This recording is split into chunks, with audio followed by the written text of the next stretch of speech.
Welcome to the Empire State Sports Report, where we talk everything New York Giants, New York Yankees, and New York Mets. Yankees fans, this is for you. Tonight we are talking all things Yankees. I'm your host, Adrianna, and tonight I am joined by Russ, who is also known as New York Yankee Dad. Welcome, Russ. Let's talk some Bronx Bombers. Let's go. Let's talk about some Yankees. So for those of you who don't know, Russ is actually born and raised in the Bronx. So diehard Yankees fans, tell me about your fandom and about growing up in the Bronx. So, just growing up from my my mom's side, my mom's dad, my grandfather, just really not just me, all my other cousins, we were just brainwashed to be Yankee fans. Just since I could talk, I remember we were just giving me history lessons about like Allie Reynolds and Don Lawson and Yogi Berra, just stories, endless stories, and literally brainwashed. And I keep that tradition with my kids now today.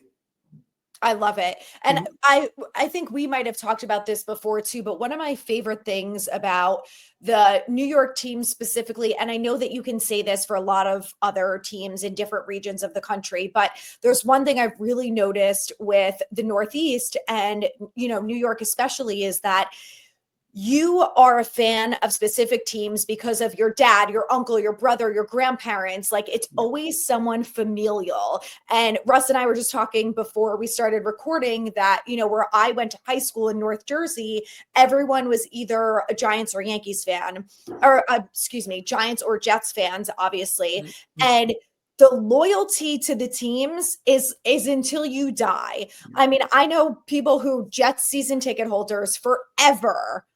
And I feel for them, man. I'm like, what? The Giants are a mess, but thank God I'm a Giants fan instead of a Jets fan. But I love that about Yankees fans too. And I think it's the same thing, Yankees versus Mets. Yeah. And it really pisses me. You know what really pissed me off too was when the Yankees made it to the World Series, and I was seeing all these tweets from media people like, well, at least Cowboys fans will be happy about the Yankees. And I was like, no, I know. Don't do that. Don't put us in that category. No. Oh, it's so awful. But we had some depressing, although I don't know, maybe at some point expected news that Giancarlo Stanton is injured. Although I found out that in his entire baseball career or MLB career, he has only missed one opening day. So for someone who's dealt with a lot of injuries, he's always been ready opening day.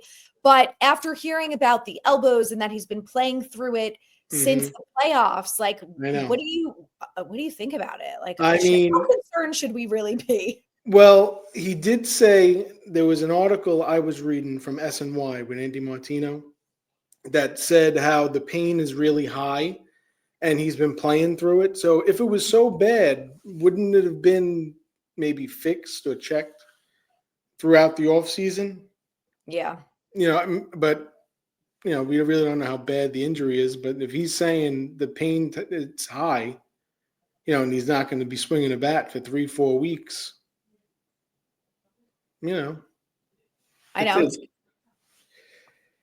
it's concerning. Yeah. One of the things that I heard was that I guess if it got to a certain degree, there was talk of maybe surgery. But what I don't get is, like, it's been months since. Yep, I know. So, like, I don't know if it wasn't that bad and it's gotten worse or what the deal is. But one thing that I thought was interesting, too, is that Boone said that he was definitely going to miss opening day. I'm like, I know. The first day of the spring training, come out and say that, it was like, why are you showing your hand so early? I mean, they didn't, everyone, the majority of the fan base is begging for another bat. And, just wait. And we just keep hearing about how DJ LeMahieu's healthy. And I can't. Yeah, it's just, come on. DJ hasn't played in the playoffs, if I'm not mistaken, since I think it was the COVID season. Jeez. He hasn't posted for the playoffs. So that's when he was his comments today saying how, how he's upset because he loses sleep over it, not being able to be there for the team. DJ, he's one of those guys. We know what DJ LeMahieu is. That at one point he was an MVP candidate. Right. You know, he was a top hitter in the American League, definitely one of the top players on our team. Clutch. It's just, you know, there comes a time where it's like, could you still do it? Yeah. I I really don't know. And it's interesting. I also heard something today that said that there was some like statistic done that saying that I guess there's a good chance that DJ LeMahieu can get back to his Yeah. like prime Yes. play, which I think is really interesting. Mhm. But do you think that there's any reality to that? I mean, it all depends on how healthy he is. I'll never say never, you know, Mhm. with a guy, professional athlete like DJ LeMahieu. Like, I Yeah. know it's been a few years, but baseball, strange things happen. You know, like strange things happen in baseball, little tweaks here or there. Guys can have resurgent years. But just from without looking at the sabermetrics and just watching what we see, I mean, you can tell the bat speed's not the same. And that's usually number one to go. Once the bat speed starts, you know, dwindling a little bit, that's usually when Josh Donaldson, you know, that's usually when it's, you know, time to, you know, pack it in. But he can still be an elite fielder, which he used to be. And, you know, that's something that they're really valuing this year is the defense. Yeah. But with the foot injury that he had for what, like 2-3 years now, it feels just like at any point. I mean, don't get. It's like it's hard for me as as a fan. I mean, I've had DJ LeMahieu jerseys for my kids. You know, it's like we love DJ LeMahieu. It's like you Yeah. want him to do good, Mhm. but it's just from seeing what we've seen throughout the years and those old, you know, like they just, you know, they give loyalty to certain players, and it's kind of it's you know, unless he comes out in spring training and really shows he can do it, but any player can get hurt. But it's just like there's no what's the backup plan? Right. Well, and when you mention a hitter before, like this, Mhm. this was the concern that we've been talking about for months now after Juan Soto leaves, is you've got Big G and you've got Judge, who you can Yep. rely on, right? But Judge also strikes out a lot, and now you're missing Soto. So Mhm. who are you going to bring in to get involved Yeah. in, you know, the 2, 3, 4 spot to help those two guys out? And now you're missing Big G. Like, Mhm. what if DJ goes down, who's, Yeah. you know, not I know. on Soto, like what is the backup plan Yeah. there? Like, Well, do you think there is one? Cody Bellinger's in now. You know, it's been years in the making. Cody Bellinger coming to the Yankees, and Yeah, but Cody Bellinger's a fine ball player, but he's not Juan Soto. right. You know, I mean, Cody Bellinger's really good player. I mean, Paul Goldschmidt, just like DJ, you know, he had a strong second half last year. I mean, Paul Goldschmidt was a wonderful, wonderful player for many years, but it's just like, he's 37, just like LeMahieu, and it's I mean, I'm like, I'm 37. It's like these, like, but no professional athlete, but it's like, come on, guys, it's with the first base production last year. I mean, we love Rizzo, but I know. there was nothing. Yeah. The Yankees haven't hit a home run since I think it was July 31st. During they from August all throughout the playoffs, first base didn't produce a home run. Wow. And that's a position of power, Jeez. right? I mean Should be. Yeah. and just think, first base was obsolete throughout all the season last year. Oswaldo filled in nice. John Birdie filled in okay in the playoffs. Ben Mhm. Rice here and there. But there was no production from first, and they made it to the World Series and lost. Yeah. One of my biggest concerns before Juan Soto too was Yeah. the fact that they were just relying on home runs to have any type of offense. And I'm like, Mhm. you can't only rely on that. And now I'm a little bit worried that we're kind of back in that spot again. Yeah. And we also don't have a leadoff hitter. And Well, there's talks about maybe it being Dominguez. Who do Mhm. you think it should be? Well, I met Aaron Boone at the Pinstripe Pride event at Okay. American Dream, and I made it sure he was going to hear my thoughts on what the lineup should be. Good. So he didn't give me anything, he didn't give me anything, but I said Bellinger leadoff. Okay. And he said that Dominguez was someone who could be leadoff. We joked about Judge leading off, probably unlikely, but he did like the idea of Bellinger. Okay. And Bellinger, Judge, Dominguez is the top three. But now with Stanton hurt, it throws a wrench into everything because Giancarlo is an anchor to the lineup. It throws a complete curveball to everything. Yeah. And he's a hard player to replace. I mean, we saw it in the playoffs. Carried them. No one more clutch. Carried them. Yeah. Yeah. Than him. And, everything that's going on with Stroman, do you think they're going to really pull off trading him? And maybe that's their plan? Is that's going to be? Well, General Manager Brian Cashman said that he did not request a trade. He agreed with him when he was saying, I'm a starter. He said it like 11 or 12 times in the interview. He was saying, I'm a starter. And then Cashman agreed with him that he's a starter. And he said it was, I had he's vintage Stro. He's a competitor. I mean, we know Stroman has that little bit of arrogance. He's a professional athlete. They needed to get to that level, and he said he didn't request a trade for the money. It all depends on how serious they are with staying under that luxury tax. I mean, right now they're about 303. They're not much over it. They're kind of right there. Now they didn't sign Bregman. He went to the Red Sox, which is, great for us. Rivalry renewed, definitely. Oh, big time. It's, just the fact that the Yankees made the World Series, and just from how Red Sox, content create anything they talk, it drove them up a wall that the crappy Yankees made it to the World Series. I mean, everyone says we got embarrassed, but the American League is wide open. Right. Well, at least we made it that far. Yeah. No, I mean, definitely. I mean, the Yankees, they earned it. As bad of baseball as they played last year, because I'll even say that it was a terrible baseball team, and just the way their brand of baseball wasn't great.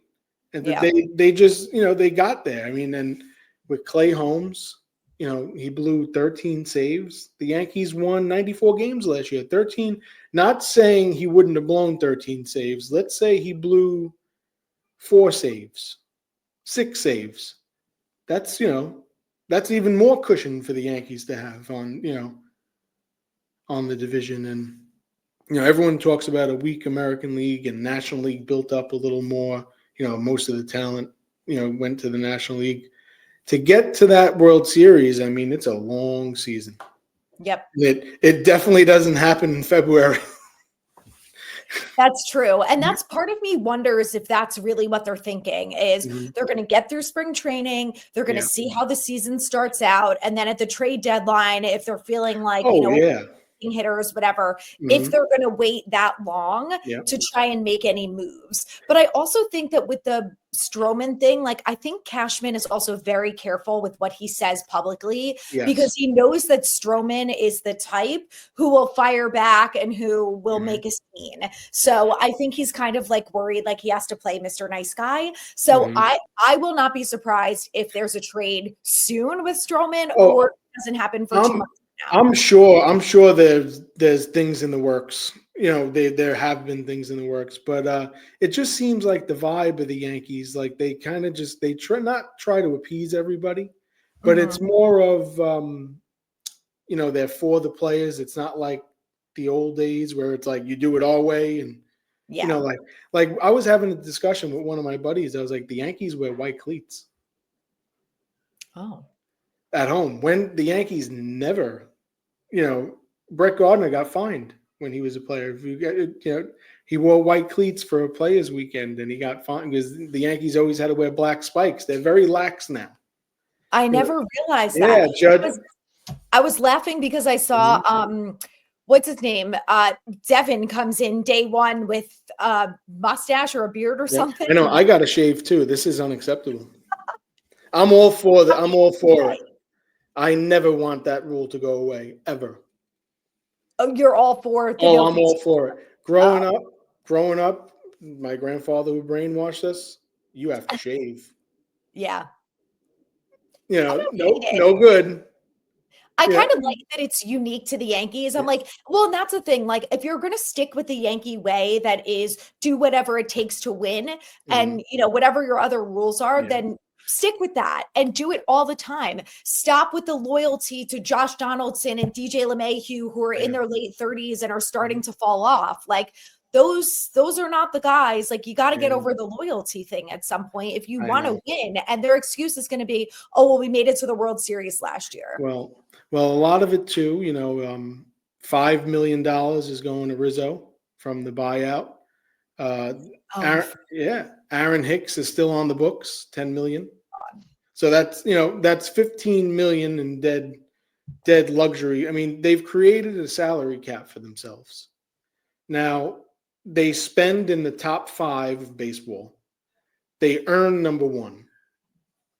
They make more revenue than the Dodgers. The Yankees are number 1 baseball revenue, but how they spend it, I guess, it's easy. I always say it's easy for us to say because it's not all money. But, right. now with, like sites like Fangraphs and stuff, Spotrac, you see how much money guys make. It's great. You see the whole Yeah. budget. So, naturally you're thinking like, well, they've created this, which I understand the luxury cap that he doesn't want to go over because it's 110%. So that's like if you sign a guy for 2 million, it's basically 4.5, 5 million, Yeah. So in simpler terms, but I get it. I understand they, made it to a World Series with a payroll that was like 301, 302. So they made money. So from a business standpoint, it makes no difference to them. As a fan, we want them to dominate and win 100 games. But, sometimes in reality, that's not what you need. Yeah. Not that they're cruising, but they do things, especially the Yankees, they do things on their own terms. I know. It is their Listen, own terms. well, it's like the whole Aaron Boone thing. Like, Mhm. I get it. The guy just went to a World Series, and that's going to be the reason, what Cashman says in his reasoning as to why he keeps him. But I'm like he's been here for 6 years, 8 years. Like, you This is can't. eighth season. So you can't just be like, oh, well, 1 out of 8 years we went to the World Series and then we lost, And one year, no playoffs. right. But also they lost because of the decisions that he made. Yes. And I'm like, you can't defend that. Like, why are you talking about extending him now? It's it seems like the players like him, Yeah. Especially Judge. And it's very, very evident now that Judge has a lot to say Mm-hmm. with what goes on, which, he should as the captain, not it's different. Sports is very different now. The players have, a lot more say in what goes on in Yeah. any sport. But I could see the attraction for Boone, that they have. Like, I can make the argument from both sides. I personally like Aaron Boone as a whole. I like what he does for the team. He gets thrown out a little bit too much. Yeah. For my it's nice to get thrown out, but you know, for certain reasonings, but he gets thrown out a lot. Yeah. There's always the room, I don't like his post games. A lot of time with the post games, like when certain things happen, kind of sometimes saying, "Oh, they're talking like we don't know, what we're talking about," but the players really react to him. Yeah. And it's very evident that the players really react to him, and they like him because one, he's successful, as a regular season manager. He's number 8th all time Yankees winning percentage. He, as a manager. So which is kind of wild that only the one World Series appearance in 2023, missing the playoffs. But to link it back with we were talking about the managers. Torrey was here for 12 years. we know the success that he had as as a manager. The last team to three-peat. Girardi had, I want to say it was 10 years, back-to-back years of not missing the playoffs. But, and then 2008 was kind of a disaster, but he did win in 2009. They kind of got rid of him. They pushed him out when it was that baby Bombers boom, with Gary Sanchez, and then in came Aaron Boone with no coaching experience, not even in Little League. He comes from baseball. I know it is wild. It's nuts, but he's doing a pretty good job. The numbers don't lie. But what I say is, for any manager, there's going to be fans that have a disagreement. Totally. Yeah, no one's ever going to be happy, but I think it's the way that he handles the media. He used to be a member of the media, but the way he handles the media from their view, not our view, that you can see, that's why they like him. And he preaches what they want him to preach. I agree.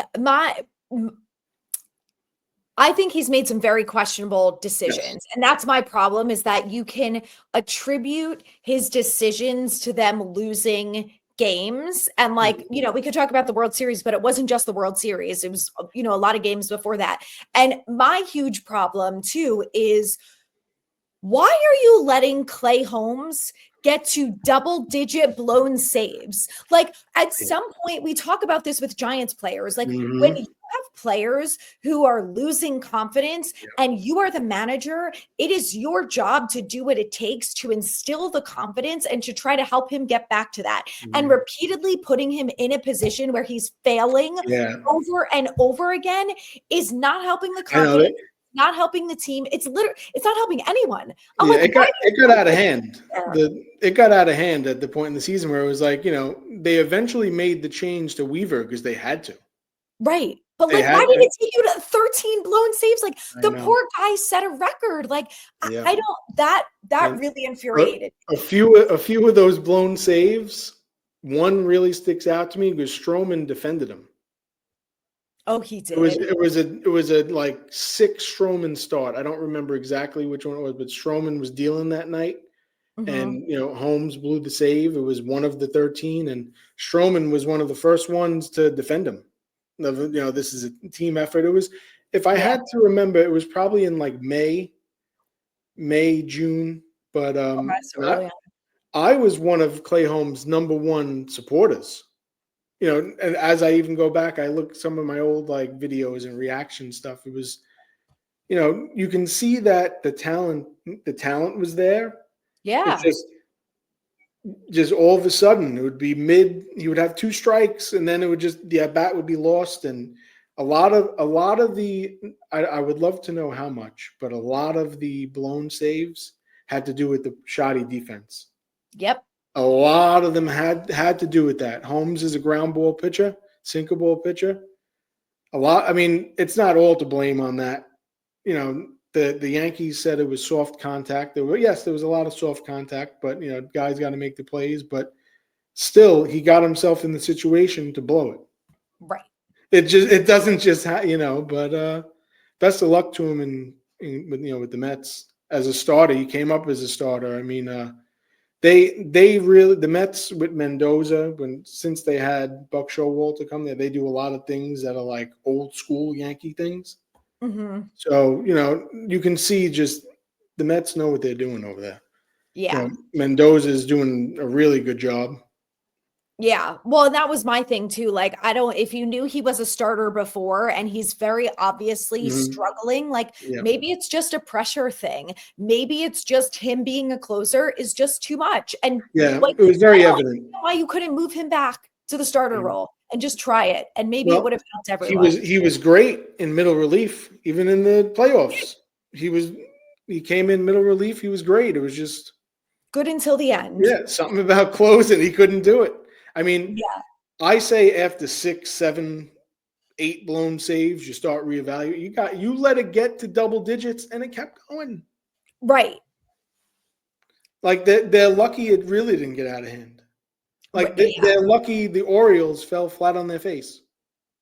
A little bit. Because they did. Enough. Yeah. The Orioles kind of fizzled out. And now it's going to be the Orioles, the Red Sox. You don't know what to think of the Blue Jays. The Rays are always there. I just think about the AL East. I don't really, Yeah, I'm so tunnel vision AL East. But we'll see what happens. I know it's going to be interesting to see how they match up this year. Do you think that the moves that they made this offseason and the combination of adding, I think I saw something like they added 9 to 11 new coaches is going to make that much of a difference from a defense perspective? That usually, like a coach, the philosophy of the coaches, it's usually on the minor league system. It's more of how their teachings up through the system. But like they lost an assistant. Desi Druchel went to the Mets. He was the assistant pitching coach. I know even one of the guys was a bullpen catcher. A bullpen catcher left. But it's more of a philosophy change, because there's different voices coming in. But a lot of times what happens too is all these teams want to pluck the Yankees coaching talent because they like the Yankees coaching way. Yeah. Like we were just for the most part, they have success. Like when you make the playoffs 90% of the time, you're doing something right. There's a successful team. I mean, a lot of the prospects, whether it's on our team or whether they get moved, become something. There's it's just the Yankees. But the past few years, they've lost a lot of coaches, especially the last off season. And some in division, a few were to the Mets. But a lot of it was like, low-level minor league guys. But that changes things because it's, everyone is all on the same page. It's not the single A team is preaching this, the double. Everyone's, all under one umbrella. So it's – and you saw how bad the defense was last year. I mean, but the manager and the major league coaching staff is all back. Right. Like a lot of people wanted Rojas gone, the third base coach. Well, and that it's no accountability. It's like the Giants, like let's run it back. And the Yankees obviously didn't have a horrible season, so it's not really comparing apples to apples, but it's like you had severe issues that you made it to the World Series, but you embarrassed yourself in the World Series the way that you lost because of things that happened all season that never got fixed. It's like if the Giants magically made it to the Super Bowl, I could guarantee that they would have lost the Super Bowl because of penalties. And probably like that's 100% how they would have lost because that was and wide receivers dropping balls because that's what happened all year long. And I guarantee there's no accountability. So I just hope that maybe having some better talent is going to it always comes down to the on-field talent. It always comes down to that. But like we were saying with all the coaches, it was 14 coaches, but not one of them was a major league coach from the major league coaching staff. Not saying they should have got rid of this one, they should have got rid of that one, but you would think a new infield coach would come in. Yes. A new outfield coach like the Giants. If the defensive coordinator is incompetent, special teams coordinator is not getting the job done, they're going to bring someone in to change it. Not, but they like all the coaches. They brought in a new coach, Preston Claiborne, he was on the team for a few years back, and during the Girardi years, he was a pitcher.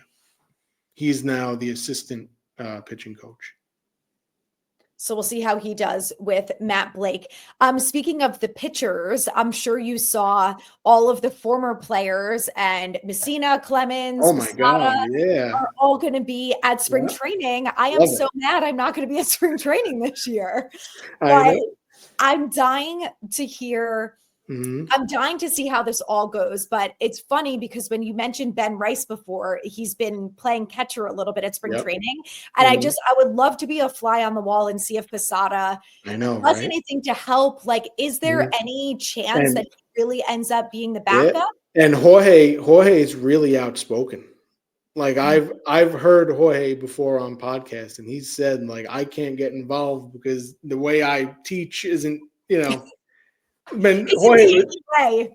he was intense. I mean, Jorge was the glue for a lot of years on the Yankees. Really, it was Jeter and him, right? I mean, Jorge was him. As like the kids say, like they don't Yeah. make catches like Jorge anymore, really. And you see him like, oh my, like Messina. And I used the comp for Max Fried. He's a lefty Mike Messina. Mm.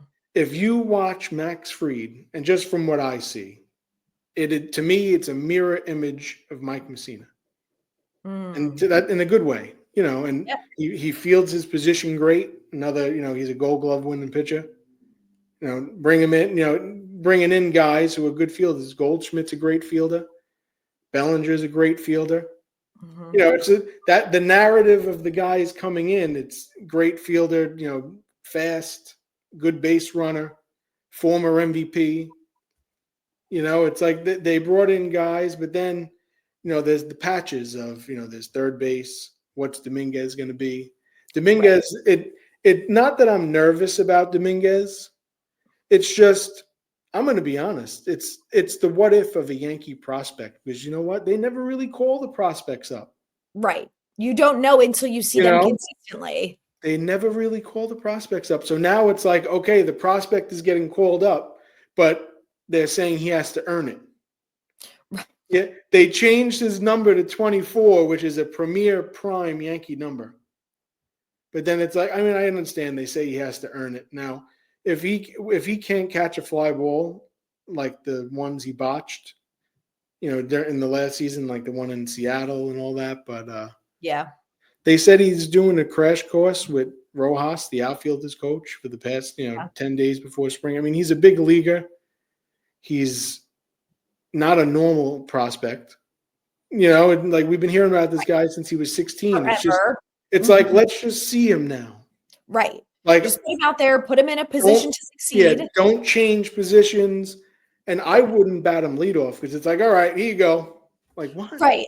The poor kid, like it's just at some point you have to, and this is my issue too, is like put them in a position to succeed. And it's the same thing with Cy Holmes. Like if they're obviously struggling, do something different. And if this is his first opportunity where he's going to play from day one, you can't start him in the outfield and have him lead off and put that much pressure on someone like that.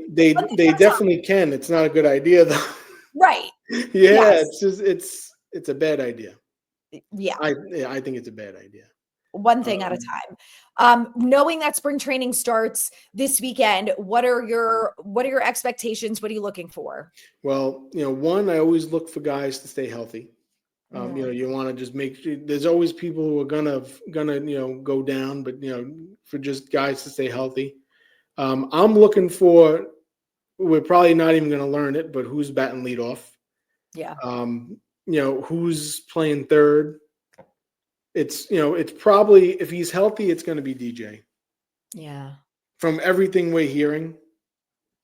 Yeah. But how long is he gonna be healthy? Right. Like even if he's not, is the backup Oswaldo? Even he said it. He said, I didn't swing for 2 months for the first time in my life. So I can make sure I get my body ready for 8 months. Oh my God. Like, I don't want to hear that. Right. Like you're gonna give it a shot? Yeah. And then let's oh God. Like that, to me, that's what it sounds like. Right. Like, as good as it sounds, all I hear is I'm going to give it a shot. And they're like, that's DJ. He's going to do it. La Machine didn't, he's going to, we're revving the engine back up. But like, how long is it going to last? Right. Giancarlo's hurt already. They didn't even play a game yet. I know. It's so scary. I know we made the World Series. I know we lost, but I'm still in 2023. And this just makes everything obsolete because the way Soto left. Right. Because it does, because a lot of people don't want to say it. A lot of people are saying it, but Soto not in this lineup is very bad. Yeah. Very bad. Well, that, and you don't even have someone who's, I know it's hard to say, oh, he's on the same level as Soto, but you don't even have someone who's like maybe even kind of close. The only person kind of close definitely isn't available. Right. And I would say that's Jose Ramirez on Cleveland. Mm. So that's a pipe dream. That's like there's no way they're getting him. Yeah. So it's like, and that he's not Juan Soto. But, I watched a lot of baseball last year. He had maybe 10, 11 bad at-bats all season. Yeah. Like crazy. all season. And he plays all the time. I know. And it wasn't just that. Like, he helped a lot of the younger guys. Like, you could tell that Volpe was more patient in the batter's box. Like, he did more than just that. And I think Judge is a great leader, and I think he leads by example and all of those sort of things. But I think that when you see what Soto did helping out guys like that, it's just hard to replicate. Oswaldo Cabrera had a hot start last year. Mm-hmm. April, he was hot start. And he said, they said, what do you do different? He says, I watch Juan Soto go to work. Wow. He watches Soto prepare, and that helped him become, it didn't last that long. It was like April and, at the beginning of the season. But now this is the guy that we might be counting on this year. It's just the main thing to me is you got to give them reps. Mm-hmm. And we're not talking 200 at bats. Like, that's not enough. Yeah. To really know, like, it's no one's going to know. Like, imagine they come out of the gate, March 27th, and they come out flat. And, like, it's a bad 6-7 days. We've seen it before. Oh, yeah. And, the back page of the paper, it's going to be like nightmare. And, we know it's April. Yeah. It's just, we're not even there yet, but it's like, the writing's on the wall. Yeah. I just hope that they're consistent with Dominguez, because I think that is going to be one of the things that's most important is for him too, being so young. And same thing, like you said, with Cabrera, like, you can't put them in for, 2 at-bats a week and be like, okay, he's going to sling it out there. He can't be at third today, second tomorrow, then at first, and then he's DHing. Like, no, it doesn't. Like, how are you and then when he's doing bad, and then when you have him at third and he makes an error, it's his fault. Right. What do you expect from him? Yeah, it's just I like consistency. Yes. I don't like the jumping around. Like, I rather them not succeed. You know what I'm saying? Right.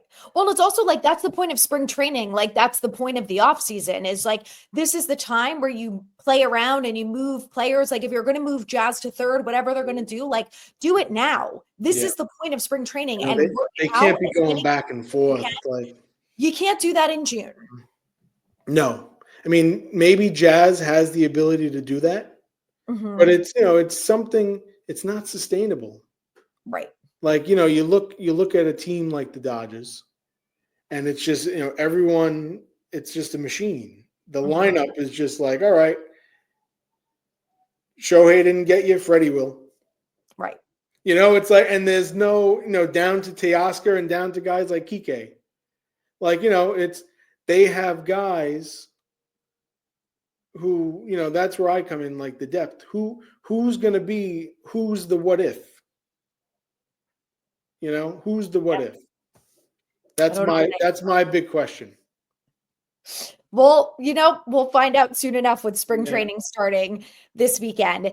Tell everyone where they can find you. I love your logo behind you, New York Yankee Dad, and your podcast. Tell us everything, and I'm going to link it all in the show notes too. You can find me on Instagram, TikTok, Facebook. I have a podcast now that I release probably, once a week.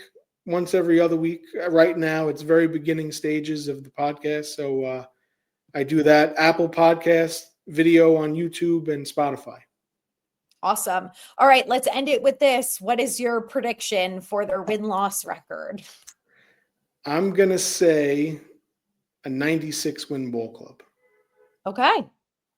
I like it. Yeah. Someone another Giants fan had them winning 99 games and said, is that too optimistic? I said, I don't know. But if you're predicting 96, I think 99 is pretty on par. Last year I went 96, and I was a lot more confident with that team. Okay. Coming off the year that they had. I have, I'll say a 96 win. I'll stick to 96. 96 is a good number in Yankee years. Yes. Right. I like it. We'll find out soon enough. Spring training kicks off this weekend, and then we are only about a month away from opening day. Lots more Yankees stuff to come. Thanks, Russ, for joining us. Let's go Thank Yankees. you for having me. It was a pleasure, really. Thank you.